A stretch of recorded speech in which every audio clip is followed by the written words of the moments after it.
Now, how does it work? There were different designs. In China and in India, they would have different designs. But this is probably the best design. It's a dome-shaped and has proven to work better.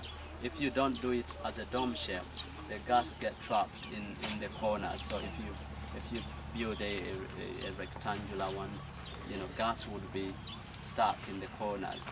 So after trying and trying, the best design was sort of a dome-shaped, more like a mosque, the top of the mosque. So that doesn't trap gas anywhere in any of the corners because it's round. So, and because it's underground, that means the temperature doesn't vary. So it's constant. If you have it above ground, the problem would be that, you know, temperature would change, and bacteria doesn't really work very well with changes in temperature. So you have to have, you know, temperature that doesn't vary that much. So being underground, the temperature is almost, you know, constant. So you don't have to worry about the temperature changes. You have to fill it up a lot. Like, does it run out then? Well, it really depends on how much gas you are using there. So you can spend maybe 2-3 days without feeding if you are using just the lights. But if you are cooking, then you need to feed it. Like but every they, day? yeah, like every day or once every 2 days. Okay. But that is not a problem because it's actually good for the home. Because if you have the cow dung lying everywhere, the environment is not clean.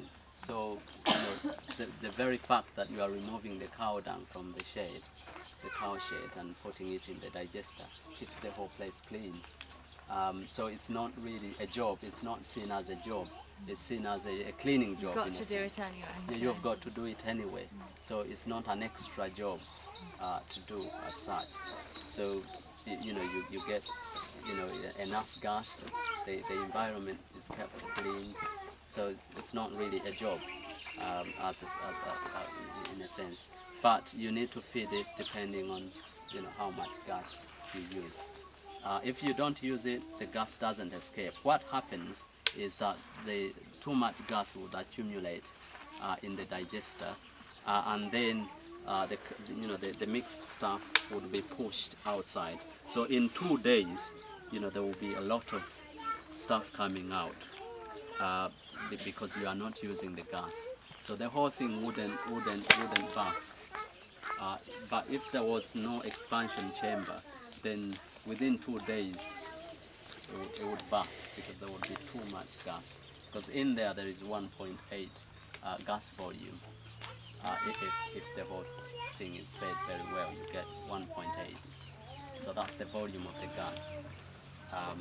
But the expansion chamber does the job of regulating, making sure that if there is too much gas, a bit of stuff comes out.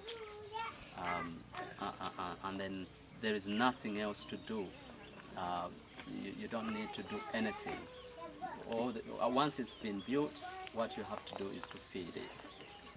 And then put on the fields. Sorry, yeah, and then the stuff that comes out, and this is the exciting part about the digester. Whatever comes out is useful as manure. So you can keep it somewhere to dry for some time because there is a lot of heat in it. So you need that heat to go out, and then you can take the stuff out and pour it in your garden. And that increases, the output would increase by 30%. So if you are growing crops, your production would be increased by 30%. So that's again a benefit to a family. So if you have a garden, that means food production would go up by 30%. In addition to the gas you are getting for cooking and for lights. So it's a win-win situation. So this one doesn't get thrown away, it's kept somewhere for the heat to go away, and then it can be used on the farm. And the other good thing is there is too much stuff that comes out, so you can't really use it. You have to give it to the neighbors. because you can't use all of it. So that means if you have a digester in a village, that means food production in that village is also going to increase by 30%, because they can easily help themselves out to this kind of thing.